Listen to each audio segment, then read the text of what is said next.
자, 이제 추석 연휴를 말 그대로 한 주 앞두고 있습니다.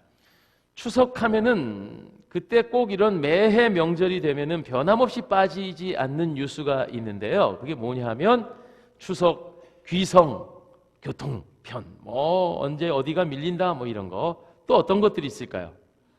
요번에 추석에 제사상은 몇십만 원이 들더라 이런 거 있잖아요. 그런데 빠짐없이 나오는 뉴스가 하나 있습니다. 그게 뭐냐면 가족들끼리 형제들끼리 모여갖고 재산 분쟁 때문에 싸워가지고 치고받고 해갖고 경찰서에 잡혀갔다는 등 누가 죽었다는 등 이런 그런 뉴스 들어본 적 있으시죠?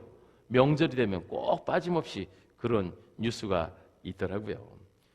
그래서요, 이런 분쟁의 문제를 없애기 위해서 1991년 1월부로 개정된 우리나라 재산상속법에 의하면 부모의 재산이 자녀에게 상속될 때 91년 1월부터입니다. 자녀, 남녀, 딸, 아들 구별 없이 똑같이 배분해서 1대 1대 1대 1 이런 식으로 나누게 된다고 법이 정해졌습니다. 과거에는요, 여자는 출가 외인이라고 안 주고 차남도 안 주고 장남이 그냥 다 받는 경우가 있었고요. 또 조금 지난 과거에는 장남이 한 2배 정도 받고 차남은 조금씩 그리고 시집간 딸들은 아예 분깃이 없다가 그래도 시대 많이 좋아졌습니다. 그죠? 예. 자녀들을 골고루 가져가요. 저는 이 법에 관해서 제가 우리 집에서 이남 이녀의 장남이어서가 아니라 난 이 법에 아주 불만이 많습니다. 예. 왜 불만이 많으냐 하면 들어보세요. 성경에서는 뭐라고 할까요? 성경에서는 이것을 장자의 명분이라고 보통 표현되지요. 이 장자의 명분이라는 말은 말 그대로 상속권입니다. 성경에서는요, 장자는 아버지의 축복받은 자로서 다른 형제들보다 분명히 대우가 달랐습니다. 어떻게 대우가 달랐느냐? 부친의 특별한 애정의 대상이었고 그리고 2배의 몫을 받았습니다. 가족의 대표자로서 특별한 지위를 가졌고 그리고 가족의 전통과 신앙을 계승하는 자로서 서게 됩니다. 그래서 2배를 받습니다. 그리고 이 장자권이라는 건 말 그대로 태생입니다. 태생. 먼저 태어난, 쌍둥이라도 먼저 태어나면 3분을 일찍 태어나도 형은 형이고 장자권이 주어집니다. 이것이 유대법에 의하면 쉽게 변경되는 것이 아닙니다. 형님이 부득이 죽었다든지 아주 특별한 사양이 아니면 장자권은 뒤집어지지 않는 아주 엄한 법률입니다. 그런데 말이죠. 아브라함의 믿음의 조상인데 그 아브라함 믿음의 조상의 후대들 쪼로로록 아래 내려가서 4대의 장자권이 모조리 뒤집힙니다. 희한하죠? 모조리 뒤집힙니다. 이게 무슨 일입니까? 그 엄한 장자의 명분이 아브라함 후손으로 이어져 가서 다 뒤집히는데 여러분 한번 확인해 볼까요? 여러분 주보에도 제가 기록해 뒀습니다. 여러분의 성경 지식을 제가 믿으면서 아브라함의 아들이 누굽니까? 이삭이요? 아니요, 이삭보다 먼저 15살 앞에 있는 이스마엘 있었습니다. 물론 서자입니다. 그런데 이 장자의 명분, 재산권이, 소유권이 이삭으로 넘어가는 거 여러분 너무 잘 아시죠? 자, 그러면 다음에 이삭은 어떻게 됩니까? 이삭의 아들은 쌍둥이였습니다. 에서와 야곱. 에서가 형님인데 오늘 본문에 있는 말씀처럼 에서가 아니라 야곱이 장자권을 받습니다. 왜 이렇게 됐나요? 또 그러면 어쨌든 야곱으로부터 다시 아들이 12이나 있었습니다. 맏아들은 루벤이었는데요. 육적 제3의 장자권은 요셉, 11번째 아들인 요셉으로 돌아갑니다. 이건 또 왜 그렇습니까? 또 요셉의 아들은 에브라임과 므낫세, 형님이 므낫세인데 에브라임이 장자권을 갖게 됩니다. 또 이건 웬일입니까? 여러분 장자권은 제일 먼저 태어난 것이라며. 그런데 믿음의 조상인 아브라함과 아브라함의 후손들이 다 줄줄줄줄 장자권이 다 뒤집혔습니다. 그러면 왜 장자권이 뒤집혔느냐 하는 것입니다. 이게 긴 설명이 될 것 같지만 잠깐 요약을 할 테니까 여러분 잘 들어보십시오. 자, 물론 이스마엘, 아브라함의 아들 이스마엘과 이삭의 관계, 이스마엘도 아브라함의 피가 섞였습니다. 혈통적으로. 서자라고 해서 어긋난 것이 아니라 이스마엘은 약속의 아들이야. 사람의 조급함으로 인해서 아브라함과 사레가 믿음 없이 태어난 아들이기 때문에 장자권이 이스마엘에게 주어지지 않고 약속의 아들인 이삭으로 내려가는 것입니다. 이해가 되시죠? 이삭의 아들, 오늘 본문에 에서와 야곱입니다. 에서가 형님인데 잘 한번 생각해 보세요. 여러분, 미련한 에서가 나쁜 건가요? 아니면 야가 빠진 야곱이 나쁜가요? 형님 배고파 죽겠는데 팥죽 한 그릇으로 그 장자권을 사는 오늘 본문의 내용이죠. 이 야곱 얼마나 약삭 빠릅니까? 그런데 사실은요, 가만히 성경을 들여다보면 야곱이 야가 빠지기 이전에 이 에서에게 아주 큰 문제가 있었습니다. 에서는 사냥을 좋아하는 자로서 들사람이었어요. 그리고 집안의 가사일을 돕기보다 여러분, 장자권이라는 건요, 앞서도 말씀드렸지만 가정의 일을 돌봅니다. 종교와 가문을 섬깁니다. 그러니까 제사도 드려야 하고 집안일을 건사하는, 그게 장자입니다. 가족과 가문을 위해서 애써야 합니다. 그런데 이 에서라고 하는 형님이 바깥으로 뱅뱅뱅 돌다가 나중에는요, 이방 여인까지 둘을 한꺼번에 데리고 와서 아버지, 어머니, 며느리예요 했다니까요. 그러면서 기회를 호시탐탐 노린 이 야곱은 이 장자의 명분에 관해 소중하게 여길 줄 알았던 사람, 비록 속이고 그리고 욕심을 내는 것은 도덕적으로는 나쁘지만 하나님 입장에서 그것을 이쁘게 보셨다는 거죠. 그래서 팥죽 한 그릇으로 장자권을 뒤바꾸게 되는데, 이때 성경이 우리에게 전하고 있는 것은 무엇입니까? 에서가 이 장자의 명분을 어떻게 여겨요? 가볍게 여겼다 하는 거죠. 장자의 명분을 가볍게 여겼다고 성경은 오늘 우리들에게 전하고 있습니다. 한마디로 에이 그까짓 건 뭐, 집안에 자기가 감당해야 할 장자의 권리와 사명, 그리고 권리와 사명을 감당함으로 주어지는 축복마저도 귀하게 여길 줄 몰랐던 이 에서의 삶의 태도를 놓고 하나님은 장자권을 뒤집어 버렸다고 볼 수 있겠습니다. 자, 그러면 이제 야곱으로 내려가 볼까요? 야곱은 어떻게 됩니까? 야곱의 원래 12아들, 12아들의 첫 아들은 루벤입니다. 그런데요, 이 루벤이요, 아버지의 둘째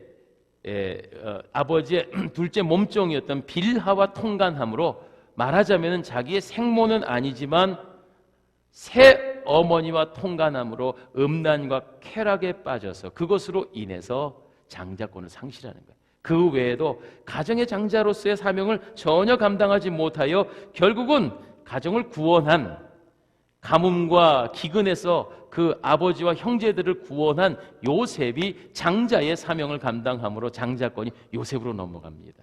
물론 영적으로는 넷째 아들인 유다로 넘어가는데 이것은 나중에 따로 설명하죠. 자, 요셉은 어떻게 됩니까? 장자권을 받았습니다. 그리고 이 요셉의 아들은 에브라임과 므낫세입니다. 므낫세가 장자입니다. 그런데 할아버지 야곱이 손자 므낫세와 에브라임에게 축복을 하는데 자꾸 손을 어긋맞대서 우수가 에브라임 차자인 에브라임으로 가는 겁니다. 이게 도대체 뭔 얘기입니까? 영적으로 얘기하면 므낫세는 고난이요 슬픔을 의미하는데, 에브라임은 대성과 축복을 의미합니다. 하나님의 은혜는 하나님의 소망과 기쁨으로 감사하는 에브라임에게 가는 것이에요. 이렇게 장자가 뒤바뀝니다. 자, 이런 모든 장자의 뒤바뀜을 바라보면서 우리는 깨닫는 거예요. 하나, 뭘 깨닫지요? 아하, 장자의 명분은 태어나는 순서가 아니구나. 장자의 명분은 장자의 노릇을 하는 자에게 주어지는 줄 믿습니다.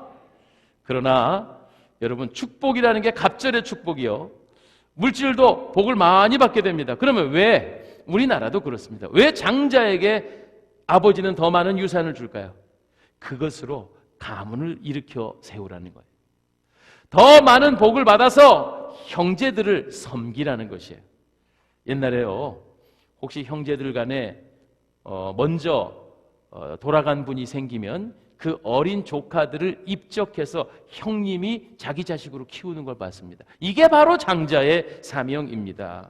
그리고 성경에서 장자라고 하는 것은 가문과 형제를 섬기지요, 이 책임을 감당하라고 갑절의 축복을 받지요. 즉 복 받아서 어떻게 하는 거예요? 갑절로 받아서 어떻게 하는 거예요? 남주라는 거죠. 한 가지 중요한 것은 이 장자의 사명을 감당하지 못하면, 피하면 축복을 빼앗깁니다. 그래서 저는 이 본문을 통해 깨닫는 것이 있습니다. 그렇구나, 장자라면 수고와 고난이 있다 할지라도 내일의 위로와 축복을 바라보며 아버지의 마음을 편안하게 해드리는 그런 맏아들의 역할을 해야 그게 장자구나 깨닫게 되었습니다. 장자는 원래 그런 겁니다. 축복이 많으면 사명도 그만큼 큰 것입니다. 저는 이 시간 말씀을 준비하다가 그렇구나 하고 무릎을 탁 치는 이야기가 하나 있어서 여러분에게 좀 나누려고 그럽니다. 우리 2012년도 12월 달에 우리나라 영화가 그야말로 1200만이나 봤던 아주 감동적인 영화가 하나 있습니다. 그 영화가 국제시장이라는 영화입니다. 여러분 한번 보셨지요? 많은 분들이 보셨을 거예요. 1200만이면 아마 한 5명 중에 한 분은 봤다는 얘기입니다. 이 국제시장의 주인공은 한 가정의 장남이자 어린 가장 노릇을 해야 했던 덕수라는 남자 이야기입니다. 우리 교회도 덕수가 한 분 계십니다. 네. 근데 그 덕수가 그 덕수인 줄 압니다만은, 자, 이야기를 한번 제가 꾸며 보겠습니다. 사랑하는 여러분, 때는 한국 전쟁 그리고 일사 후퇴 때 이야기입니다. 북한에 살고 있던 윤진규 씨와 그의 가족들이 대충 그렇습니다. 윤진규 씨의 부인은 박길래 씨, 그리고 이남 이녀의 자녀를 두었는데 바로 주인공 장남 덕수, 차남 승규, 그리고 나중에 이 딸을 잃어버리는데요. 큰딸 막순이, 막내딸 끝순이. 그들은 정들었던 고향을 떠나보내고 일사후퇴 공산당 빨갱이를 피해서 남쪽으로 피난 오려고 하는데 피난길이 막히게 되자 흥남부두에 가서 그 유명한 흥남부두, 비바람이 몰아치는 흥남부두에 피난선을 타게 됩니다. 그런데 자기 여동생 막순이를 손잡고 있던 덕수가 배에 오르다가 그만 이 막순이의 손을 놓치게 되지요. 그래서 그 배에 다 올라탔는데도 불구하고 이 아버지 윤진규 씨가 막순이를 찾아 다시 배를 내려가는 거예요. 배를 거꾸로 내려가는 거예요. 그러면서 이제 맏아들 된 덕수의 손을 붙잡고 이 아버지가 말합니다. 아버지 없으면 덕수 네가 우리 집 가장이다. 장남 덕수 네가 우리 집 가장이다. 가족들 잘 지키시오.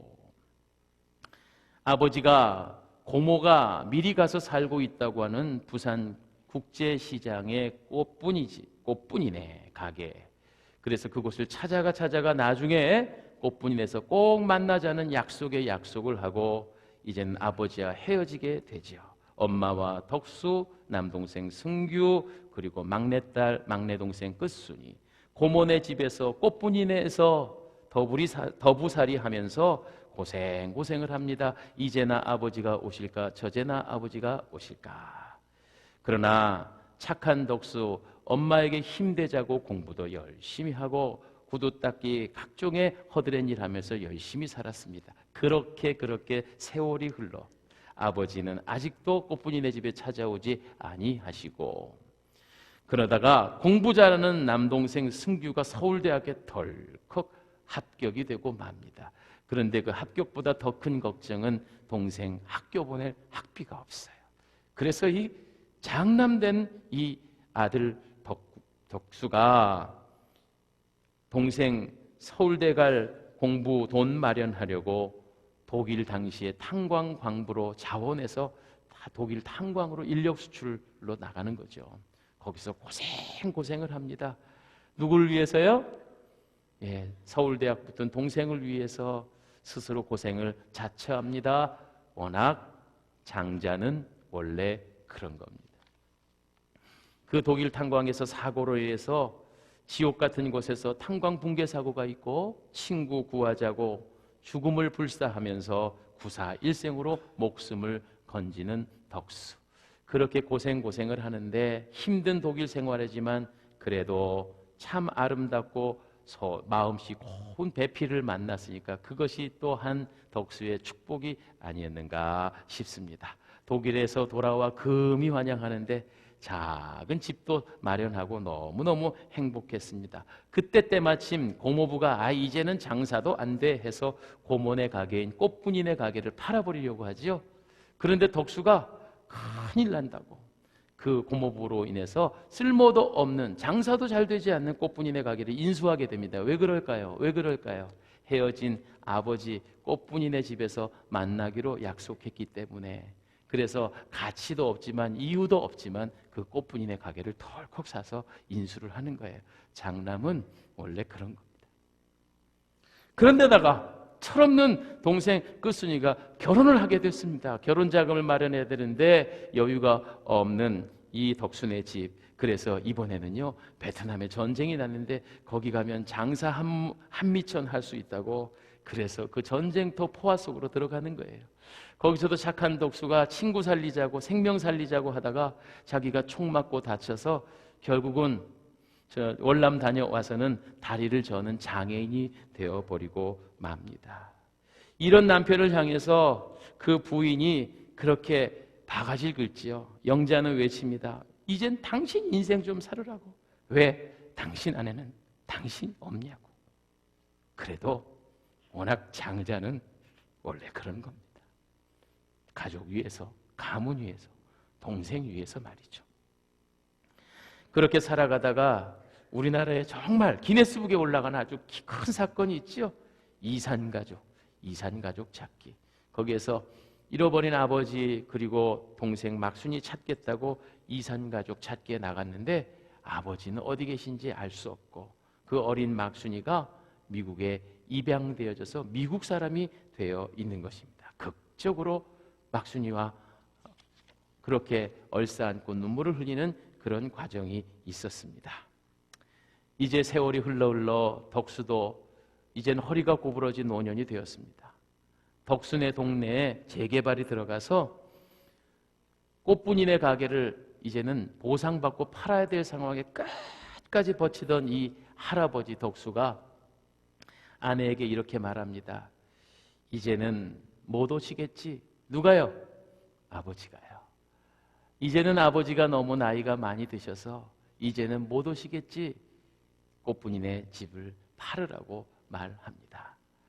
이제 이 노인이 다 되어 침대에서 이제 곧 임종을 맞이할 이 덕수가 환상 가운데선지 생신지 꿈인지 알지 못하는 가운데 아버지를 만나는 거예요. 그리고는 그 아버지에게 덕수가 이렇게 말합니다. 아버지, 내 약속 지켰습니다. 이만하면 참 잘 살았지. 예. 그런데 아버지, 저 억수로 힘들었습니다. 동생들 건사하느라고, 가정 지키느라고, 놀고 싶은 거 놀지 못하고, 먹고 싶은 거 먹지 못하고, 다리 장애 얻어가며 독일의 수천 미터 탄광에서 탄을 캐며 그렇게 고생해서 가족을 일구어낸 장자인 덕수. 덕수는 원래 장자는 그런 것입니다. 무슨 보상을 받는 것도 아니고 그러나 무거운 가장의 짐을 지고 그 사명을 잘 감당한, 그래서 인생의 완수, 사명을 감당한 완수의 그 임종은 행복한 얼굴이었습니다. 아버지, 나 잘 살았지. 장남은 원래 그런 겁니다. 우린 믿음의 사람으로 하나님의 불림을 받았습니다. 그리고 하나님의 자녀들이 되었죠. 그런데 이 세상을 살다 보면 우리도 덕수처럼 우리에게 맡겨진 사명을 감당하기 위해서 장자로서의 불림을 받는데 태어난 순서로 장자가 되는 것이 아니고 장자 노릇을 할 때 장자가 된다는 사실입니다. 저는 너 왜 예수 믿어서 좋은 게 뭐냐고 누가 묻더군요.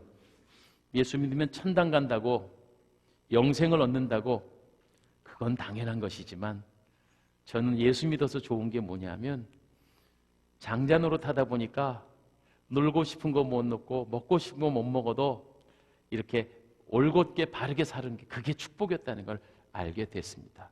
왜 우리라고 일요일날 산으로 들러 놀러 가고 싶지 않겠습니까? 왜 우리라고 만난 곳 쫓아다니며 맛집 돌아다니고 싶지 않겠습니까? 왜 우리라고 예쁜 여자 있으면 한 번쯤 눈을 보고 싶지 않겠습니까마는 장남은 그러는 거 아닙니다.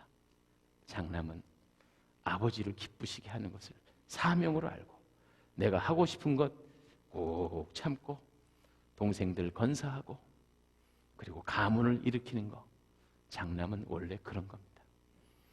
우리가 하나님의 자녀로서의 삶을 살아가며 이왕이면 장자로 살아야 할 것입니다. 장자의 분깃은 많은 수고와 고통이 따릅니다. 그러나 그 수고 뒤에 오는 영광과 기쁨은 단순히 재산을 2배를 받아서 좋은 거 말고 내가 하나님 앞에서 아버지 나 이만하면 잘 살았죠? 나 약속 지켰습니다. 이렇게 당당하게 말할 수 있는 것 진짜 그게 저는 복이라고 생각합니다. 덕수가 왜 놀고 싶지 않았겠습니까? 왜 쉬고 싶지 않았겠습니까? 누가 남의 나라 탄광에 가서 노동하고 싶었겠습니까? 누가 총 맞아가며 돈 벌고 싶었겠습니까? 다 가족을 위해 아버지의 분부를 받들기 위해 아닙니까? 어려운 중에도 그에게 속 깊은 아내 영자가 있어서 다행입니다. 그 곁에 늘 뜻을 같이 할 수 있는 친구, 달구가 있어서 다행입니다. 우리도 믿음 생활하면서 이렇게 믿음의 동역자들이 있잖아요. 나만 그러는 거 아니잖아요. 빠듯한 살림살이 쪼려가며 하나님 앞에 10의 1조를 드립니다. 장자는 원래 그런 것입니다. 남들은 들로산으로 놀러 갈 때 예배당에 와서 보이지 않게 숨은 공간에서 주님의 몸된 교회를 섬기는 겁니다. 장자는 원래 그런 겁니다. 무슨 보상 때문이 아닙니다. 내 안에 기쁨이 있고 내 안에 만족이 있기 때문입니다. 그러나 정말 이 장자의 사명을 잘 감당했던 사도 바울의 고백을 들어보십시오. 로마서 8장 17절로 18절 자녀이면 또한 상속자 곧 하나님의 상속자요 그리스도와 함께 한 상속자니 우리가 그와 함께 영광을 받기 위하여 고난도 함께 받아야 할 것이니라. 생각하건대 현재의 고난은 장차 우리에게 나타날 영광과 좋게 비교할 수 없도다.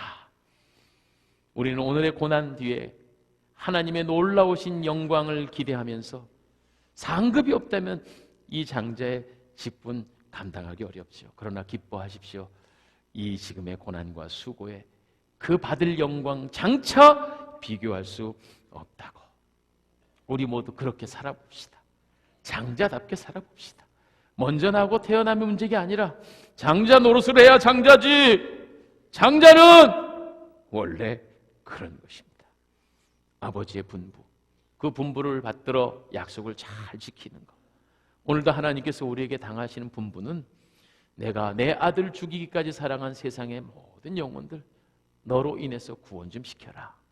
그래서 우리가 1119 소중한 초청잔치를 합니다. 행사가 아니라 우리의 삶이 되어져야 합니다. 아버지께서 그토록 원하시는 일이기 때문입니다. 장자는 원래 그런 겁니다. 우리 찬송 하나 할까요? 이제 내가 살아도 주 위에 살고 이제 내가 죽어도 주 위에 죽네.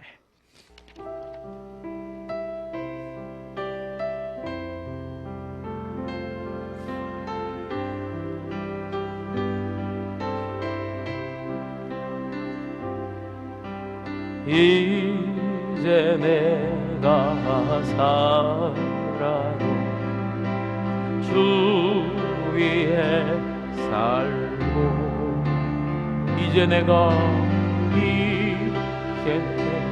다 죽어도 주 위에 주네. 하늘 영광 보여주며 하늘 영광 보여주며 날 오라하네 날 오라하네. 할렐루야 할렐루야 찬송하며 주께 갑니다. 그러므로 나는 사나 죽으나 주님의 것이요 사나 죽으나 사나 죽으나 날 위해 피 흘리신 내 주님의 것이요. 2절 찬양합니다. 이제 내가 떠나도 저 천국 가고 저 천국 가고 이제 내가 있어도 주 위에 주네. 우리 예수 찬송하며 우리 예수 찬송하며 나는 가겠네. 천군 천사 나팔 불며 마중 나오네. 아멘. 장차받을 그 영광에 좋게 비교할 수 없도다. 그러므로 나는 사나 죽으라 주님의 것이요 사나 죽으나 사나 죽으나 사나 죽으나 날 위해 피 흘리신 내 주님의 것. 다시 한번. 그러므로 나는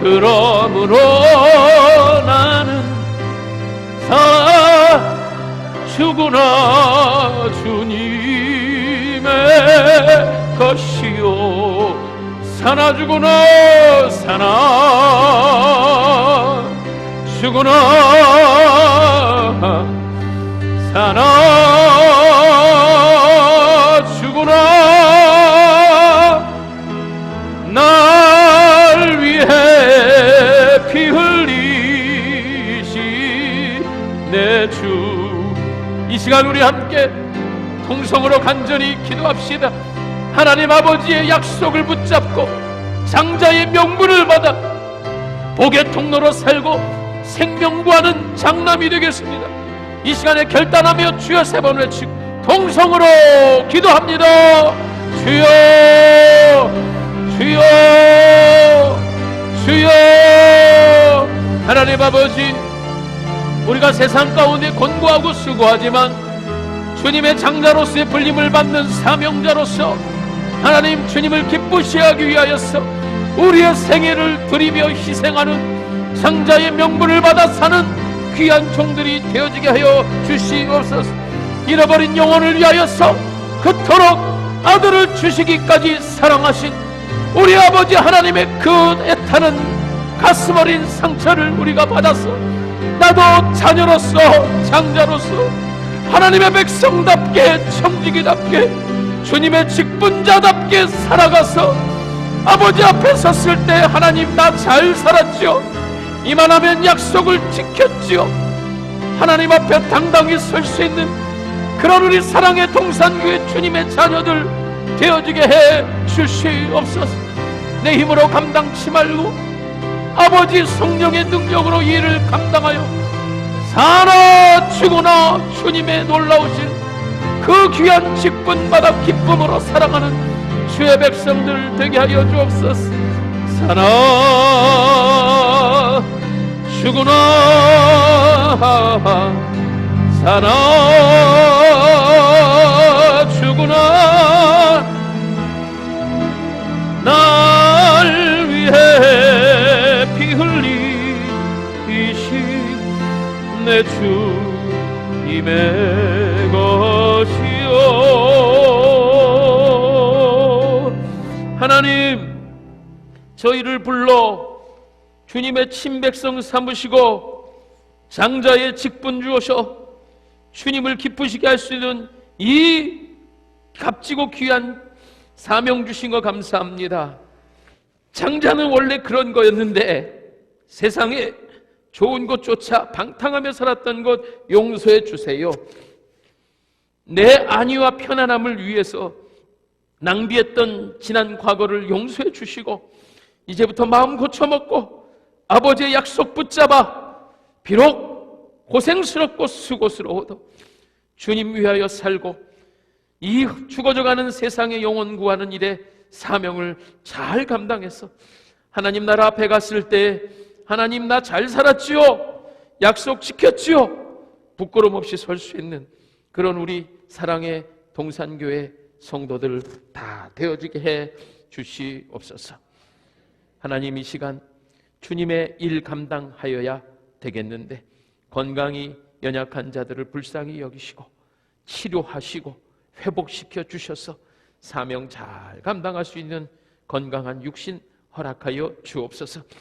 주님, 나누고 베풀어야 되겠는데 내가 궁핍해서 살 수 없사오니 하나님 묶인 것 풀어지게 하시고 가난한 것 부유하게 하시고 하나님 복 주셔서 받은 복으로 베풀고 나누는 축복의 삶 살아가게 하옵소서.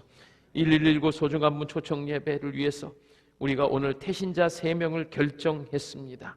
이제 이름 붙잡고 2달여 동안 열심히 기도할 텐데 하나님, 우리 능으로 말고 성령의 능으로 이 모든 불신자들의 마음을 녹여주시고 깨뜨려 주셔서 11월 19일 다 열매 맺고 하나님 앞에 기쁨 드리는 복된 죄종들 되게 하여 주옵소서. 예수님 이름으로 기도하옵나이다. 아멘. 할렐루야.